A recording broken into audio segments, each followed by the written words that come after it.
তোমাদের সবাইকে স্বাগত জানাই আরও একটি নতুন ভিডিওতে। ভিডিওটি প্রথম থেকে শেষ অবধি দেখবে। আজ এসছি হুগলির কুন্তিঘাটের কাঠের তৈরি বিখ্যাত ঝুলন্ত ব্রিজ আছে সেই ঝুলন্ত ব্রিজে। ব্রিজের নিচ থেকে বয়ে যাচ্ছে কুন্তি নদী। এই যে কাঠের ব্রিজটা, এই ব্রিজটা অনেক পুরানো।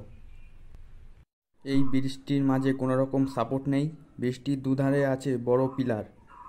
ব্রিজের উপর থেকে ভারী যানবাহন যায় না। এই ঝুলন্ত ব্রিজটি প্রায় 150 বছরের পুরনো এই ব্রিজ। ইচ্ছে হলে তোমরাও এখানে আসতে পারবে। এখানে ভালো ফটোশ্যুট হয়।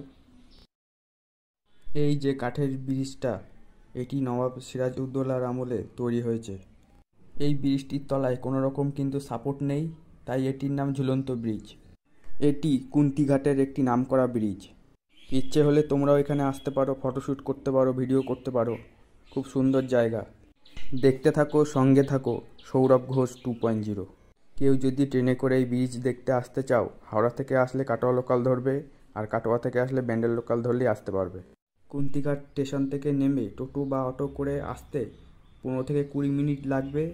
ঝুলন্ত ব্রিজের আগে তোমরা বিড়লা মন্দির দেখতে পারবে, যেটা এখানকার বিখ্যাত একটি মন্দির, রাস্তার ধারে অবস্থিত। মন্দিরের পাশ থেকে সোজা গেলেই বিখ্যাত কাঠের ব্রিজটি দেখতে পারবে তোমরা। ইচ্ছে হলে তোমরাও এখানে আসতে পারো। খুবই সুন্দর পরিবেশ এখানকার।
ভিডিওটি ভালো লাগলে অবশ্যই আমার এই ছোট চ্যানেলটিকে বড় করতে লাইক, কমেন্ট, শেয়ার এবং সাবস্ক্রাইব করে দেবে। ভালো থাকবে, সুস্থ থাকবে, দেখা হবে পরের ভিডিওতে।